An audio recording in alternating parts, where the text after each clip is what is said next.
Praise the Lord. എൻ്റെ പേര് എലിസമ്മ job. ഞാൻ കോട്ടയം തൃക്കുത്താന ഇടവയിൽ നിന്നും വരുന്നു.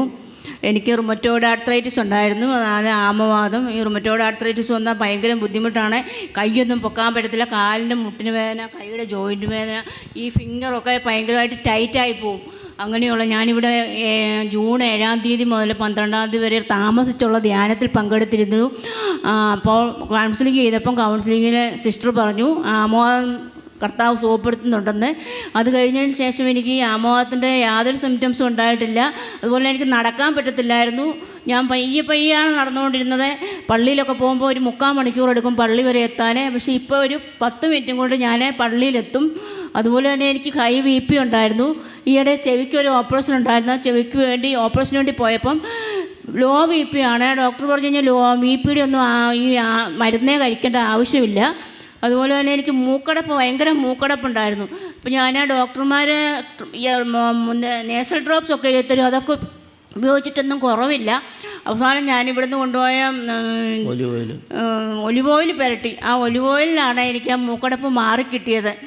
ഇത്രത്തോളം അനുഗ്രഹിച്ച. എത്ര കാലമായിട്ട് ആമവാദം ഉണ്ടായിരുന്നു? എത്ര വർഷമായിട്ട്? കർത്താവിനും ഈശോയ്ക്കും മാതാവിനും. എത്ര വർഷമായിട്ട് ആമവാദം ഉണ്ടായിരുന്നു? ആമവാദം എനിക്ക് 4 വർഷം കൊണ്ടുണ്ട്. BP ഒരു 10 വർഷം കൊണ്ട്. മൂക്കടപ്പും ഉണ്ട്. അതുപോലെ ഒരു 5-8 വർഷമായിട്ട് മൂക്കടപ്പ്. നല്ലൊരു കയ്യടി കൊടുത്ത വലിയൊരു സാക്ഷിയാണ് നമ്മൾ കേട്ടത്. ജൂൺ 7-ാം തീയതി മറ്റു തുടങ്ങിയ താമസത്തിലെ ധ്യാനോടെ വന്ന് പങ്കെടുത്തപ്പോൾ വാരിക്കോരി സൗഖ്യം കിട്ടിയിരിക്കുകയാണ്. കണ്ടോ? അപ്പോൾ ഈ ആമവാദമൊക്കെ വന്നവർക്ക് അറിയൊക്കെ മാറുന്ന അസുഖങ്ങളാണോ? ആമവാദം എന്ന് വെച്ചാൽ ആമേര പോലെയാവും. കേട്ടോ? അതന്നെ ആമേര പോലെയാവും.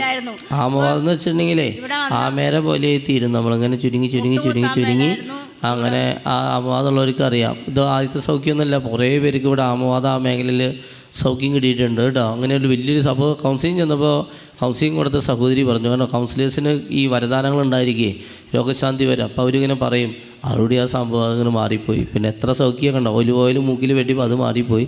എന്ത് വാരിക്കോരിയാണ് സൗഖ്യം കൊടുത്തിരിക്കുന്നത്. നല്ലൊരു കൈയടി കൊടുത്ത് ഈ സൗഖ്യം കേട്ടോ. കർത്താവാണ് സൗഖ്യം തരുന്നത് കേട്ടോ. ഓക്കെ.